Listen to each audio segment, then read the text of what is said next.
Open net, 3-1 Brighton. 4 defeats in his last 5 Old Trafford games for Ruben Amorim. Those faces on the bench said everything. As for the table, 13th for Manchester United after Brighton take a 3rd straight Old Trafford win. Let's get word from Ruben Amorim speaking after today's game. In 10 games in Premier League, we won 2. I know that. Imagine what is this for a fan of Manchester United. Imagine what is this for me. So we are getting a new coach that is losing more than the last coach. I have full knowledge of that. Like I said, I'm not going to change, no matter what. And I know we can succeed, but we need to survive this moment because I'm not naive. And I know that we need to survive now. So we are being the worst team, maybe, in history of Manchester United. And I know that you want headlines, but I'm saying that because we have to acknowledge that and to change that. So here you go, your headlines. Here's a look at Manchester United struggles to continue. 6 home league losses this season. It's most through 12 home league games since the 1800s. 22 points and 10 losses this Premier League season.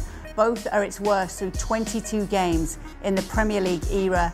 0 open play shots on goal in a home Premier League game for the first time since January of 2016. We're welcoming in Julien Laurens now to talk more about this, but let me start with you, Stevie, with your latest reaction to what we've seen today from Manchester United.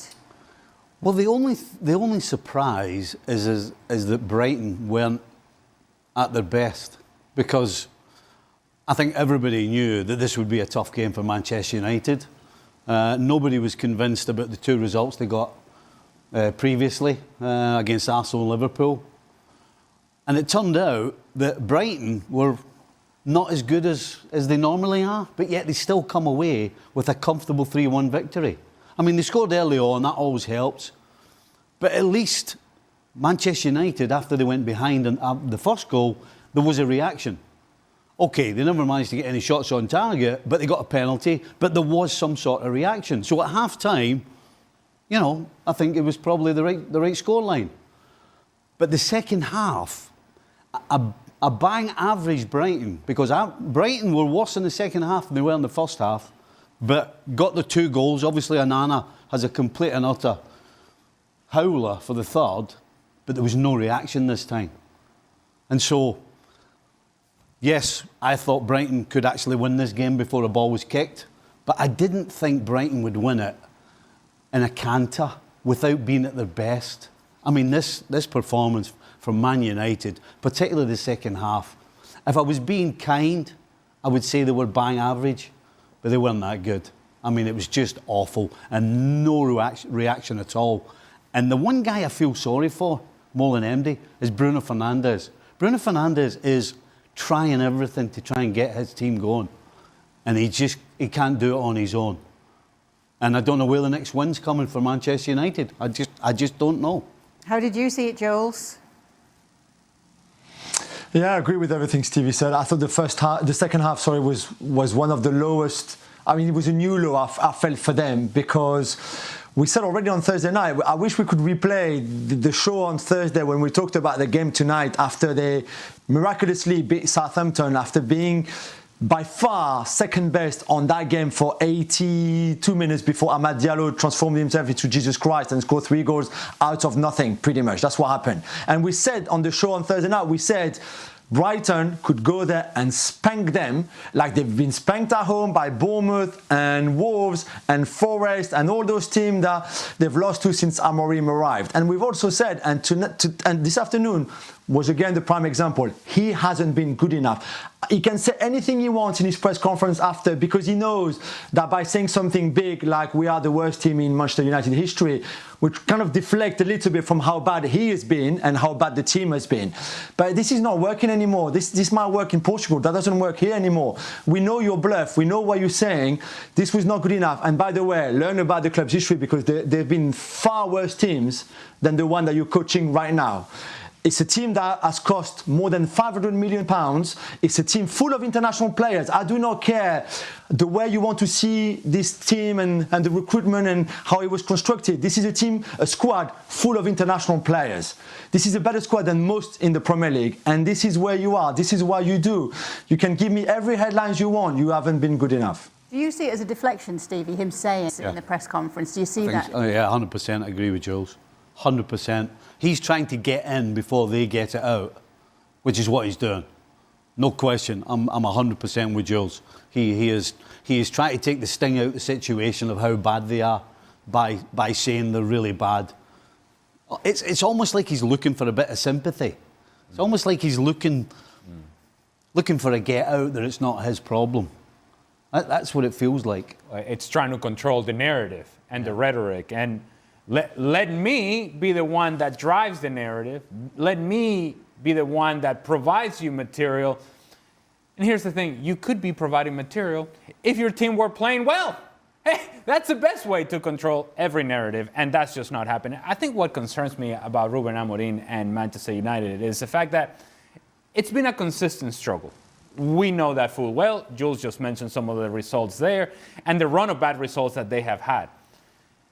And then a manager comes into a press conference and says, well, I'm not going to change anything. I am who I am. I'm going to do things my way. And that, see, I have a problem conceptually with that, fundamentally with that. If things are not working, it is your job to find a solution. And if that means changes things around, that is part of the description of your job. Now, if I was critical about Pep Guardiola and the struggles of Manchester City because he refused to change the way they're going to play, let me just tell you something, just in case anybody needed some clarification. Pep Guardiola has a lot more equity and a whole lot more money in the bank when it comes to success at the club level than Ruben Amorim does. And so, if we were criticizing Pep Guardiola for not being adaptable enough, it's only fair to say, Ruben, maybe, just maybe, things are not working. Perhaps the plan that you want to put in place eventually will work. But until you get to that point, hey, there's nothing wrong with winning some games, even if it means playing ugly. Build confidence, build momentum, build credibility, and then you can start establishing what is it that you want to do when you have the pieces that you think you're capable of having at some point. But I don't know that you can just sit there and accept that, you know what, this is just the way it's going to be. If you're a fan of Manchester United, do you sit back and say, yeah, Ruben, I like this. I enjoy watching this. I like the fact that we've accepted that we're terrible and we're going to continue to be terrible. Come on now. It's not a manager's position to just accept failure and say that that's okay. I don't know whether Amorim was a player or not. But as a player, when you're getting the results and the performances that Manchester United are, and have been since he got there, as a player, there comes a cut-off point where you don't believe in what you're doing because you're so bad. There comes a point where, as a player, you go, why are we continuing to play this way? Because we're not playing well, and any results we have had, we've just been downright lucky. So eventually, the players think that way. So if he carries on playing this same system, and pretty much with the same players, I mean, my goodness, he plays Moreno and Ugarte every game and then takes them off pretty much after an hour, every single time. So he has to change because he has to. There is no way. By the way, Stevie. He was a midfielder for. Well, he should know then. He should know that when you're asked to do the same thing over and over and it's not working, eventually you give up the ghost. Eventually your heart's not in it. And when your heart's not in it, you ain't going to win anything or get anywhere. So I don't think he has a choice. And if he doesn't change it, then guess what? Between now and the end of the season, we're going to see the same thing.